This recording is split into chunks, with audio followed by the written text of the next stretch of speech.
morning and welcome to the Salina Voice. Today is Saturday, November 9th. This is episode 1, Politics as Usual.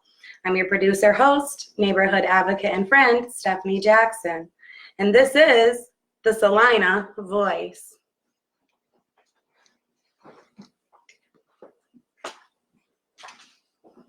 Welcome, everybody. Welcome, and thank you for tuning in. Today, we'll be talking about some headlines that have made way through Salina this week, as well as our special guest, Daniel Ciciarelli, our newly elected Town of Salina's 3rd Ward Councilor. Before we get started, is everybody ready for the snow? It appears that winter is here, and if snow business is your business and you are a Salina resident, please join our discussion group and post your plowing and shoveling info. There's lots of comments throughout the community in various neighborhoods looking to get the season secured. Is there anybody on here on the Nextdoor app? If you're not, I highly recommend joining. Its features allow you to communicate with your neighbors, share alerts, and ask questions. The app also allows you to buy and sell locally. It allows you to list your business and more, talk to your neighbors, alert them. I personally want to thank my neighbors in the Vikings territory because I have gotten 22 people from my few blocks to sign up so far. And I really appreciate that. So I hope you guys are enjoying the app too. So let's get into our weekly segment for the weekly headline news. First, a woman was found dead in her Salina home. The trial is underway for accused murderer Jacob Stanton and the peculiar death of buddy and co-worker Jacob Giarrusso. Stanton was the last seen with the victim and is accused of covering the crime scene with victim's grandmother's homemade chili. Baby dies more than a year after alleged Salina assault. Syracuse.com reports Matthew Brennan, 23, will likely face homicide charges after his girlfriend's baby died from a brain injury after violently shaking his 2-month-old son, Mason Washburn. A cashless toll system for the New York State Thruway has begun. Our Town of Salina exits, exit 37, Electronics Parkway, and exit 38, Liverpool, are the first to be converted. American High, a Liverpool-based movie studio, begins filming its 7th movie in just 2 years. Filming for the Ultimate Playlist of Noise began Monday at Onondaga Lake Park, and filming and is also planned at the former Lakeview Bowling Center on Old Liverpool Road. Wegmans was named #1 in retail. However, Weggie shoppers, tofu, shiitake slaw, and veggie power blend sold in the salad bar, has been recalled concerning listeria. Bought between 9/29 and 11/4, returned to the service desk for a full refund. CNS graduate Richard Gere, 70, is expecting a baby with wife Alejandra Silva. Wow, 70. That means he'll be 90 when the child is 20. CNS's Maddie Thorne won the sectional diving championship, and teammate Caitlin Carroll took 2nd. Great job, girls. Tonight is the night, 8 p.m. at the Carrier Dome. CNS North Stars play Utica Proctor in the Section 3 Boys Football Championship game. Let's go, boys. So, without further ado, I'd like to introduce our special guest, Daniel Ciciarelli, who's joining us. He was our newly elected 3rd Ward Councilor to the Town of Salina. Welcome, Daniel. Come on over. How we doing? Thank you for having me. Yes, thank you so much. So congratulations. Thank you very much. So support. Tell me about the little bit of a campaigning process because, you know, I helped out a little bit. Absolutely, and I do appreciate that and everybody else who helped as well. So yeah, it's an interesting process. So starting off, even to first get your name on the ballot, you have to go through a whole signature process of going for whatever party line you want to get on. You have to go and get signatures from that party saying that they endorse you to get yourself on the party line first. Okay. Then on top of that, you have to have the parties themselves in the town endorse you. Otherwise, you have to end up getting a primary if someone else wanted to run against you in that situation. Okay. Then after that, you get endorsed by the party, you're on the party line, and then you start the campaign. You're going out there, knocking on doors, getting to meet more people, and just find out what's going on in the area. And obviously, towards the end, it gets into the election, and then you just gotta wait it out after that. So now, you were running against a Democratic candidate, Tina Fitzgerald, correct? Yep. Now, I didn't hear about her until just the end of the election, and just to give you guys a little bit of a tidbit, I became a little bit involved through some community pages and being a very active voice, and decided I really need to get involved in the community. So as I started to attend the Town of Salina board meetings, the neighborhood watch meetings, the third ward meetings, I always saw Daniel at those meetings. And he was very approachable, great to work with, listened to me, and actually performed the job of the third ward counselor before he actually was. He helped me to petition our neighborhood to get the speed reduced, as well as various other events. I think the Maddie Dale Committee you guys are setting up, right? Yep. And he's just been a really wonderful person for me to work with, to bring and address some issues with the community. However, in going to all of those meetings, I didn't ever see Tina at those meetings. So I was surprised to see in the overall election how many people had actually voted for her, because I will say that there wasn't a lot of coverage on this campaign. Yeah, absolutely. I mean, it's pretty much whatever we kind of pushed out through Facebook is really what people saw from our campaigns for the most part. The Star News, Eagle News, we both put some articles in there to push out some information that way. As far as like actual news coverage, you usually don't really get that for the local stuff. My thing with getting involved with all those other things is just basically to prove to people you don't need to be an elected official to make change in your area. Right. So, and that just being the elected official, though, just helps add to what I can do for our community now. Okay, that makes a lot of sense. Yeah, absolutely. I think also one other component, though, is that what's missing today in government is trust.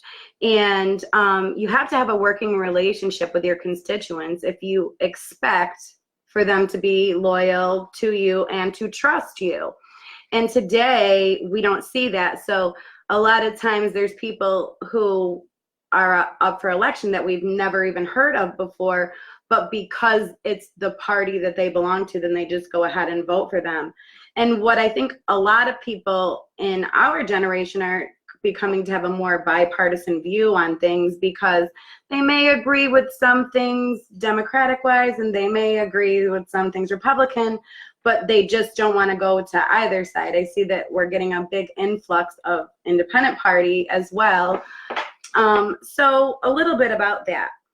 From coming down from your dad, I wanted to talk about the Republican side. So, I mean, the biggest thing when we're going out there, excuse me, especially on the local level, and I called Tina the day after the election, and we had a good talk, and she agreed too.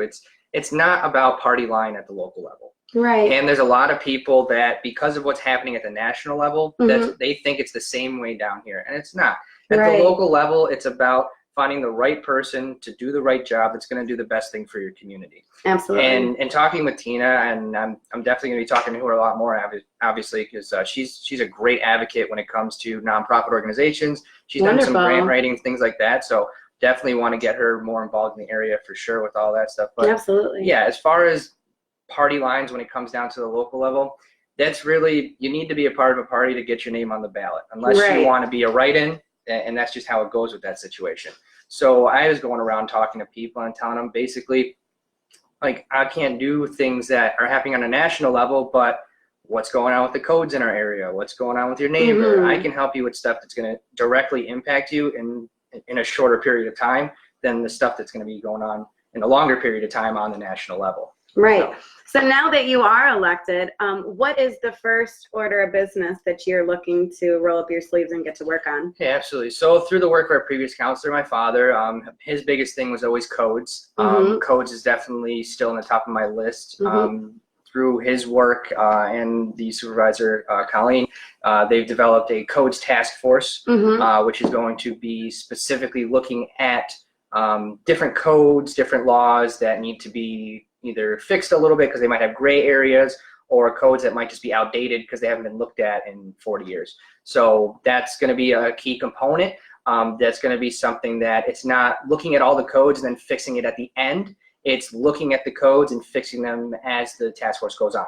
So I'm definitely going to still be a part of that. That's going to be my main focus, is definitely the codes and making sure that that fixes a lot of our things in the area. And the public task force will be meeting before the public town board meetings, So correct? anytime the town board doesn't have any specific business that they need to do in a work session, the codes task force will be meeting at 5:30 before the meetings that are at 6:30. Okay, so remember that, guys. In order to get yourself involved, to talk to Daniel, you need to show up. I'm going to stream these so you can get there, so you can start to see the information, because I know a lot of you can't. However, it's really important. A lot of us get on the computer and we send our messages and we say how we feel, or we even get upset and angry, but we don't do anything about it. And that's what needs to change. And I think, Daniel, you are the right person for the job, because you are at the meetings and you are encouraging people. But the task force, that's another separate thing. Yeah, absolutely. And going through the meetings, I've heard people come in and complain and be really upset because nothing was addressed. And I know that there was a shortage. You guys were having trouble finding a codes enforcer, but you did hire one recently? There was one that was hired. I think there's another one that has an offer out. They're waiting to see what happens on that. Obviously, we'll hear more probably at the next board meeting whether or not that went through. But yeah, the code task force, if for whatever reason you can't make it, our supervisor said you can email her or call her directly with any questions that you might have that you want them to address. Because the way that the code task force works is it's open to the public to listen in, but we're not able to speak. That's why we have the representatives on the code task force. They're going to be the ones figuring out all that. There might be sometimes during that they may look to the people there to ask a question, just to get a little bit more feedback. But if you want some of your concerns addressed, make sure you're reaching out to either anybody that's on the code task force, which I'll give you some information for that, or you can reach out to Colleen directly so she can put it on the agenda. Absolutely.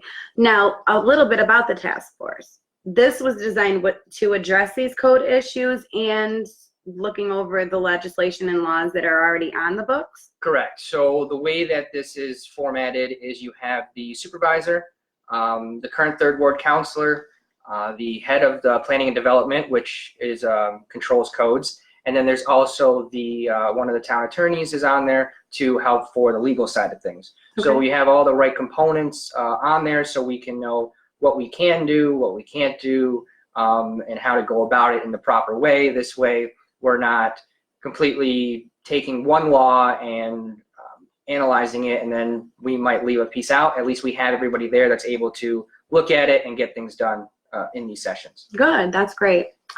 So is there anything really pressing that we have going on for our codes issues?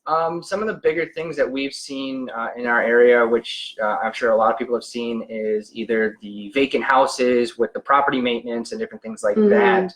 That's kind of a big one. Obviously, we want to see those things get corrected. We want people to be held accountable for those type of things. Right. So there's a lot of different things that are being looked into, possibly even for rentals, rental registry. So landlords have to be held more accountable over and above a regular property maintenance person. But our goal is not to, keep responsible people honest. We want to make sure that the people who aren't staying up to standards are getting brought up to those standards. Good. Because we don't want to punish the people who are already doing the right stuff. Right, absolutely. So that's another thing that we're looking into while we're looking at these codes, is to make sure that we're doing right by everybody. Good. I'm sure that will make some people who are happy, who are complaining about the medians not being mowed. And another thing that I wanted to talk real quick about the task force, and I was really surprised when we were out going door to door at how many empty houses were even in my neighborhood. Yeah, I absolutely. never noticed that before, and I was really, really surprised and shocked. And actually, once I was walking down the road and there was a door just wide open, and I actually had to call the police because I'm like, hello? Yeah. And is anyone in there?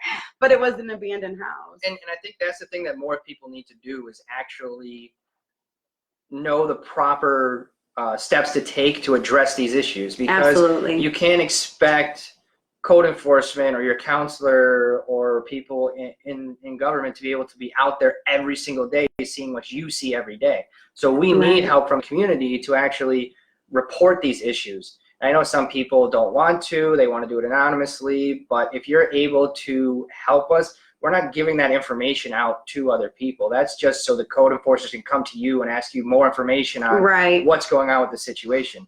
So, and especially when it comes to those vacant properties, there's been a few around here that have been broken into, and people took a while to report it, and then Oh, people ended up wow. living in them. So, Oh my God. so we need people definitely to report the things that are going on, Mhm. and don't feel afraid to do it, because Right. that's what helps bring our community together. Mhm. Absolutely. One more thing on the code task force, and since it's newly formed, now you have 2 residents that join some of you from the town Correct. onto the force. And now what would their jobs be? And are they paid positions? No, the code task force is just a completely separate thing that's volunteer only.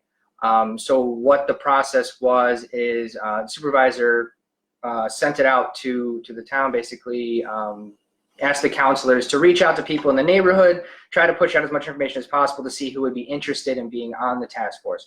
So they decided to go with 2 residents, one from the 4th ward and one from the 3rd ward, because we're kind of those areas that have been pressing these issues a lot at the town Right. board meetings. Yep. And those 2 individuals that were selected for it have actually been at the board meetings and presented these issues. So they're already involved in these things. Right. Yeah, so they kind of seem to be the best to select for this process. And what they're basically going to be is kind of that resident voice, that resident advocate, Mhm. to help bring some of the things that we see to the table, because you don't want just your government making all those decisions. You want feedback from the community as well. Absolutely. So having them on there as representatives for our areas is huge. Yeah, and part of that issue again is not having people at the meeting. So when you guys are there putting this information out or looking for feedback, oftentimes you don't get that feedback. Yeah, exactly. I mean, most of the time, I go to board meetings, there might be maybe 5 people in there, unless there's a huge pressing issue Yeah. that everybody has a problem with. But then after that's solved, everybody disappears. I know, when I showed up, I was like, oh, I like to speak. I like to talk about some football stuff. And I was like, oh, look at this breath of fresh air that just came in and wants to know everything and make these changes, because the turnout is relatively low, and there's Yeah, a lot of absolutely. things that are ongoing. Like I said, again, voicing complaints online, but not wanting to do anything about it. And I tried to change that stigma here to my neighborhood, because I live across from Burnham Park. And I'm really indebted to this community with baseball, the playground for my children, and more. So my real thing is that there was vandalism going on over there. They were setting the gazebo on fire. They're climbing on top of the roofs. And, you know, we have the whole street lined with stuff. I knew the intentions to put the dugouts in. I've been trying to work with your father about maybe the 501c and trying to bring football back to Mattydale. And if we're going to improve things, if we're going to put money into those things, then we as a community, we also have to protect that. I don't mean go over and confront people. I just mean that if it's 9:30 or 10:30 or 11 o'clock and you happen to go outside and you can hear kids over at the park, just call the police. Absolutely. Because it's the park after dark. They don't have any business being there. Go somewhere else. And after I got our neighborhood on board with that, and other people started to call 911 during those times, we sent a message out to the community that it's probably not a good idea to go to Burnham Park after dark, because you're going to get the cops called on you. And lo and behold, we haven't had any incidents for months now. Absolutely. And- And that kind of goes back to what I said. I mean, the community needs, take control of certain things, and you have to be more of an advocate. Like I said, you do not have to be part of government to make a difference in your community at all. Like I always say, community is a powerful force. It is. And if you come together as one solid unit, you can accomplish anything that you want to see get done. Absolutely. And also, I think using your voice, speak up when you're upset, speak up when you need something to happen, when you need to change. Don't be afraid to call to get the answers. A lot of times, the information that gets put out in the meetings is totally mind-blowing, and it will be all written down there for you, but it's invaluable information that you can get within the community to get involved, to help things, or even find information that would help your causes further. But the important thing is actually getting out to meet and speak and develop that sense of neighborly camaraderie. Yeah, absolutely. And I definitely, as much as we could do with pushing out information about the meetings, actually going to a meeting is it different? It's a huge difference, and you're actually able to voice your opinion right then and there. Yeah, and get the answers right then and there, and other people can piggyback Absolutely. and chime in off of the concerns that you're having. Yeah, and I know a big thing is a lot of people don't know who to reach out to first. True. I would always say, because a lot of people that I spoke through this campaign process, is they had certain issues that took years to get solved. Right. And I told them, I said, reach out to your counselor first. There's a reason. Right. There's a reason that we are elected to look at our district. Yeah. We live in your district. We see the same things you do. So if you bring that to us, we have some of the same contacts and same avenues that if you go straight to the supervisor might have. Right. So if you have the entire town going to the supervisor, obviously it's going to take more time to address all the issues. Right, because the supervisor is handling everything in the town. Running the whole business, Right. the whole show. So you have to think about it. You got to remember the reason why you elect your local officials. Those Right. are the people you're supposed to be reaching out to first. Right. Then if it needs to get escalated, they can go and do that for you. Right. So correct. that will help the whole system run a lot smoother if people remember start towards the bottom, then we can work our way up together. Right, absolutely, I agree with that. And I did it the exact opposite way. I went to the top first, found out who I got to talk to, and then I started following around. But that's probably not always the right approach, because I wasn't going with a complaint or something. Yeah. I was looking to just try to get something started for the kids out here, just because we're a big football family, and we have a lot that kids. So what we're looking to do also on top of that, through the Third Ward Community Group, which is in the process of becoming a 501c, being able to have that nonprofit that's going to be able to do more for our community specifically, just for the Third Ward, adds a whole new dynamic over and above what the town is able to do. I mean, something as simple as if I went to go and try and help an elderly person out and mow their lawn and I get hurt, I'm at liability for that, because there's nothing protecting anybody from that. So Right. through this, the 501c, we'll be able to actually have whole groups go out and help different people in the community, or even get things started where we could have a community garden, Right. things like that. We can. And you're able to things apply like for grants and yeah, stuff absolutely. in the state. So that we you have wouldn't- some big grants that are coming in. There's going to be I'm really excited about some stuff that's going to be happening this year. So we got a grant to redo some of the medians and the poles and the flags in the median.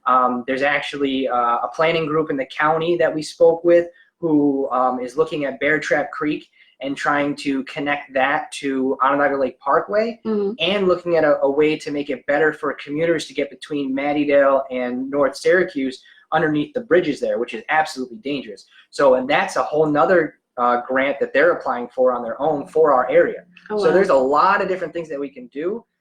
Between getting grants from the county and state, but then also on the back end with us doing this, the community group, we can do things all the time with that and get the funding for it. So it's going to be, I'm really excited for the things that are going to happen. Yeah, absolutely. That sounds wonderful.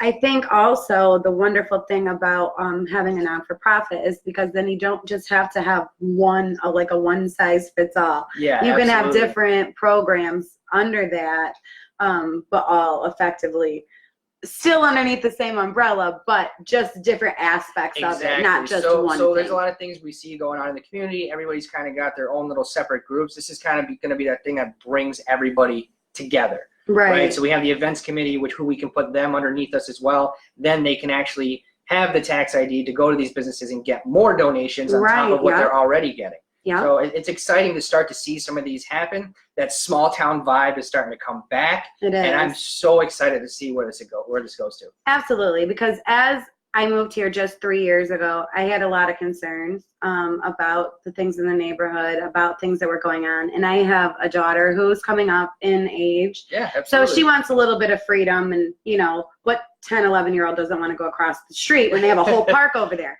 But again, my concerns as a parent and someone in the area, when I first moved here, there was no way. However, by getting involved, I've met so many wonderful people that actually live right here on my street. Absolutely. That are the eyes and ears and literally the heart of this community. They've been here 50 years. They were born and raised here or raised their whole families here. And they're so eager. The older people in this community, they are so eager to get that feeling of, you know, when you used to just go to your neighbors and you bring them some baked cookies, or do you need a hand bringing in the groceries? And I think that sense in society has really been cut off because we're a fast pace where we're moving, we're constantly going, people are always coming and going. So you don't really make the time to know who your neighbor is anymore. Yeah, absolutely. And we don't really have a lot of those things that we used to look forward to in this community that brought the community out so you can meet your neighbors. So, actually speaking with our town historian, Ray Leonard there, he showed me some videos from the 60s. Oh, wow. The parades they used to have for baseball down Brewerton Road. Awesome. Thousands of people, cars parked in the medians, tanks going down the street. Like, wow. The entire community involved into it. It was absolutely amazing. And obviously that's that big dream picture that I've had, my dad's had, and trying to get back to that. Will we ever get there? Who knows if we'll get to that extent of it. Right. But I definitely think we can get a large movement started in our area. Absolutely. To bring some of that back. The Little League parade up Malden this year was pretty impressive. Yeah, absolutely. Mayor Ben Walsh came out, and I think you and your dad were there as well. And that was really great to see, for the kids to just be able to go up and march and be protected by the fire department and really get that feeling of, you know, I'm involved, I'm with my friends and my community, my baseball team, my softball teams. And I think that that's the answer. For a lot of the issues that the town of Salina has with our youth, I think it is from a lack of programs. You know, there used to be skating rinks. Absolutely. There used to be so many different programs for the kids to get in, and now they're not. And idle hands are not good. So when you're 14 and 15 years old and you're not on a sports team and you're not really doing, you're just hanging out, that's where those types of petty crimes, a little petty vandalism, those types of things where the kids are out here in the streets they're at bored, all they're hours of the curious, night. they want to see what they can do. So, I mean, my biggest thing is, like, I mean, I did football, I did baseball, I did everything in the area here. I used to go to action skate all the time. Right. So isn't that a great childhood to look back to? Absolutely. And these kids don't have that. No, absolutely. And it's definitely, I mean, we have enough for the age groups to do baseball, but not everybody likes baseball. We have the library, which does an amazing job of having activities from kids all the way up to adults, and they do a fantastic job. But not everybody wants to go to the library. So we're missing out on a huge spectrum of what we could do for the community. But I don't want it to just be parents deciding this is what we need to do. I want to actually bring the kids in and get their voice. What do you guys want to see in this community? What interests you? Because times have changed, right? I mean, if we had a room that had video games in it, we could probably fill that with a whole bunch of kids these days, right? Absolutely. So there's a lot of different... But good luck on getting money from the state if you plan to do that. Well, so that's why we go back to the community group, turning that into a nonprofit, we could have funds to do different events and things like that. Right. Someone actually approached me about potentially putting a paintball league together. Oh, wow. That would be pretty interesting. But there's a lot of space over there. But then I asked him, I said, oh, doesn't those things usually leave welts on people? I don't think little kids are going to do that. Yeah. But I guess there's a different way of changing the PSI and stuff, so it feels more like a mosquito bite. So, and they're big on safety and camaraderie and things like that. So there's all these different ideas that I would have never thought of that are coming up because it's a new age, it's a new world. So we have to think of it in a different perspective and definitely get the kids' ideas on what they want. Absolutely. And I know, in speaking with, I did a bold thing, and I don't recommend anybody listening do this. But one day there was a group of teen boys up at the park, and they were climbing up on the roof, and my daughter came, running down to tell, because I've instructed her very much, if your friends or any of your peers are doing anything, I want you out of there in a second, because if those police roll up and you're there, you're just as guilty as the rest of them by association. So I don't want you partaking in. If you know what's wrong, get out of there. Yeah, and tell me. So that's what happened. She came home and she told me about this, and I was madder than a hornet, and not being in my natural mind where I would have just done things differently. I went up there and tried a totally different approach. And the first 4 or 5 kids, probably 13 to 15 years old, said, hey, listen, someone's going to call the cops on you guys, and I don't want that to happen. And I also don't want you to get hurt. That'll be a lot of problems, and your parents will probably get in a lot of trouble for you doing that if you were hurt on this property. Yeah, absolutely. And they told me, like, their parents don't care and stuff. And then I was like, okay, I just stay down, or we're gonna call the police. And firm but caring. Yeah, absolutely. And one young lady told me that her parents didn't care, and she wouldn't care if the police came, and so on and so forth. And there was a boy who was in the back, kind of like lingering and lurking. He didn't come up to approach me, and he was the one that was actually on the roof. So he was sort of like the ringleader.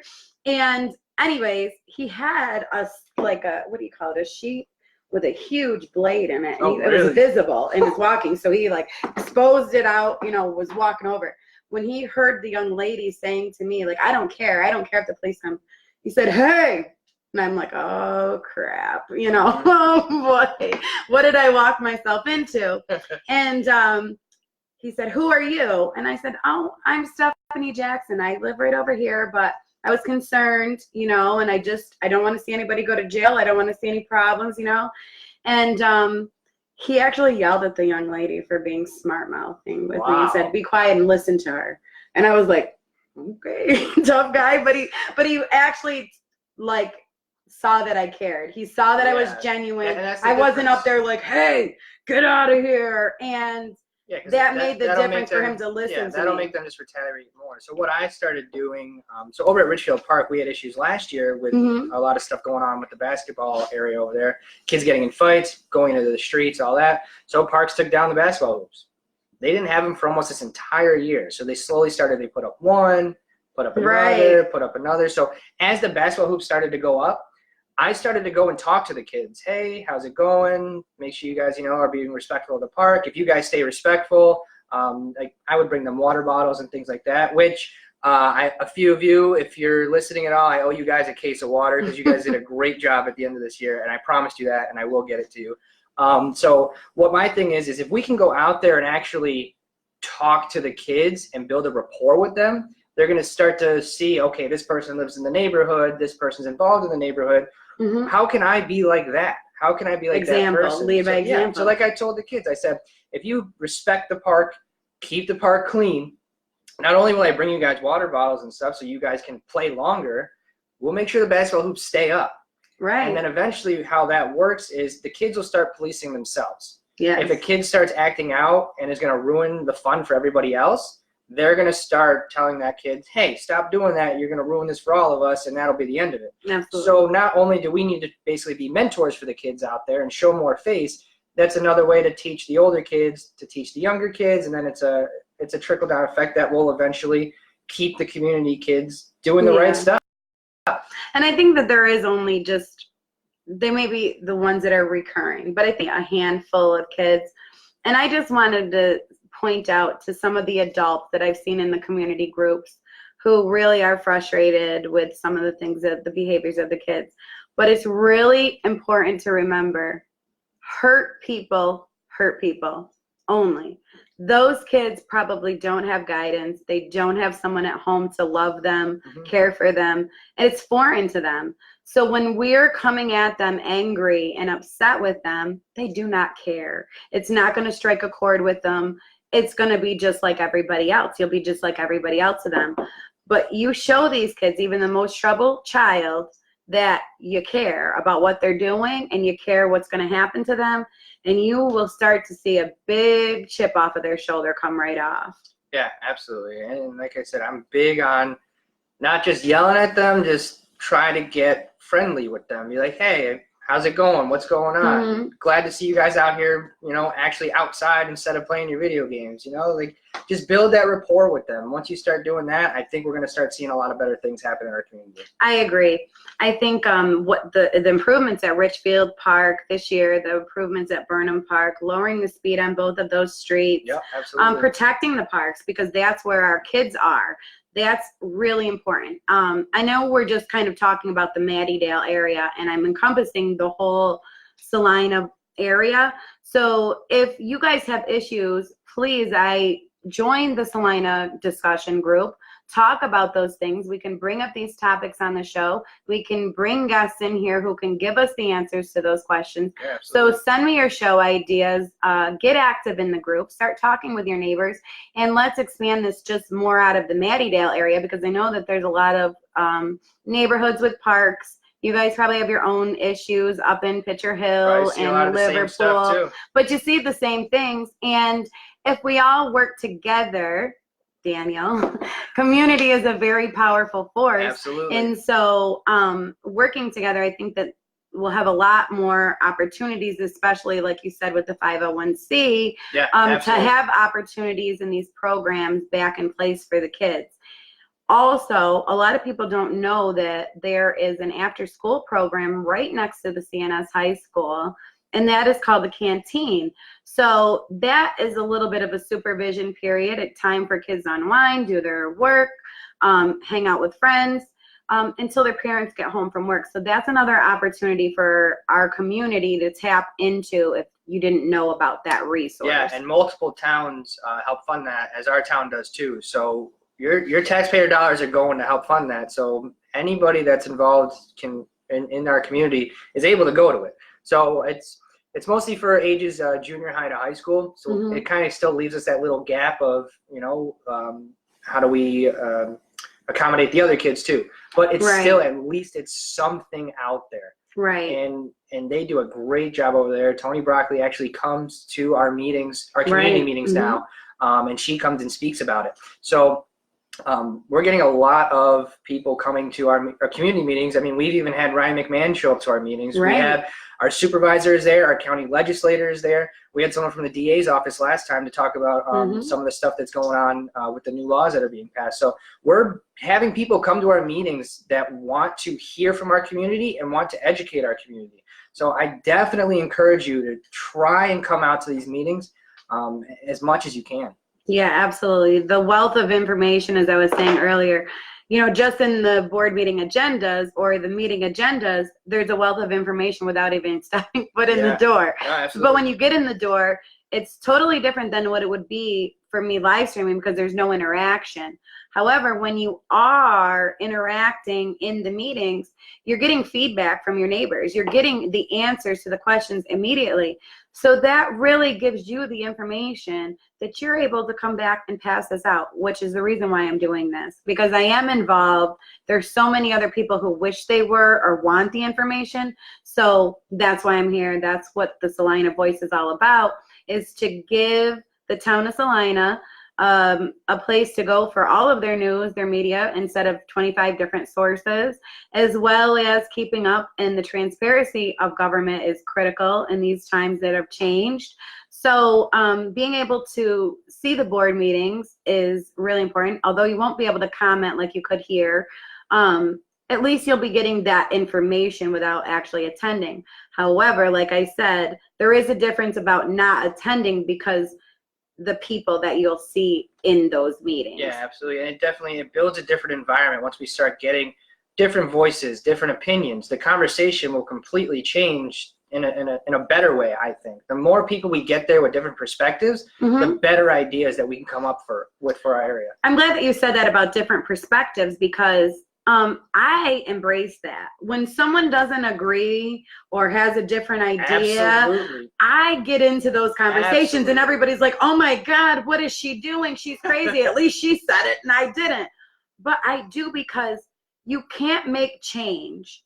You can't find a workable solution if you can't put it all out on the table and sift through it. I agree. I really feel strongly about that. And that's another thing that I really like is, because there are often opposing views and people have a hard time to express themselves, I think sometimes, and they become really frustrated with not being informed, or really not having a voice. And going to the meetings really gives you that voice to be able to express yourself in a way where you probably won't get the feedback online from other angry people too. Yeah, these are going to be your real neighbors who aren't just trolls, that are really are saying, oh wow, well, maybe I didn't agree with that initially, but now that I heard this woman speak, I kind of feel for her as my neighbor, or those types of things come to light. Yeah, because you're actually getting the emotional side of it. You're hearing it in their voice. You're not reading it on a screen, you know? Right. So that changes the entire dynamic of everything. I mean, we get into some heated discussions in our meetings, but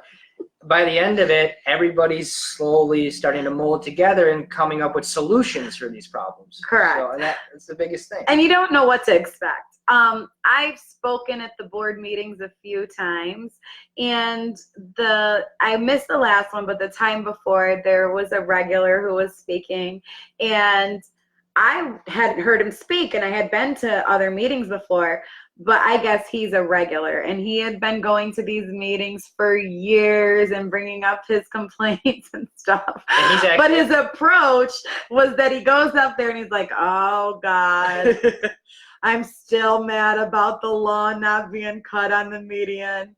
How many years are going to go by before you do something about it? Yeah, so and I was like, oh my God, is he like really? I actually sat down with him and we kind of gave him, because there's a certain way of going about it at the board meetings to present properly. So I actually sat down with him and we kind of went over that. And he's actually the representative for the 4th Ward on the Code Task Force. All right. So he should be, because he really stays up on it and follows up on it. Absolutely. But again, if he was just doing that online, no one would take him serious.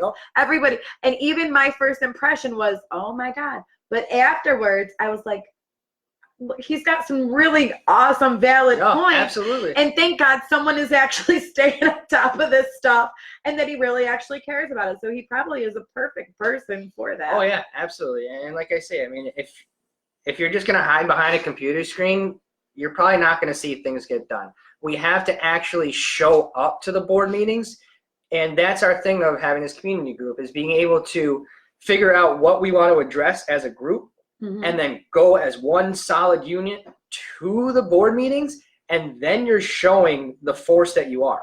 Absolutely. And you're showing how concerned you actually are. I mean, in numbers. You have to show up in numbers.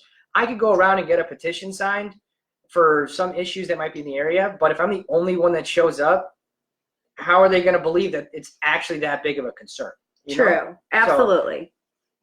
Absolutely. I agree with that 100%.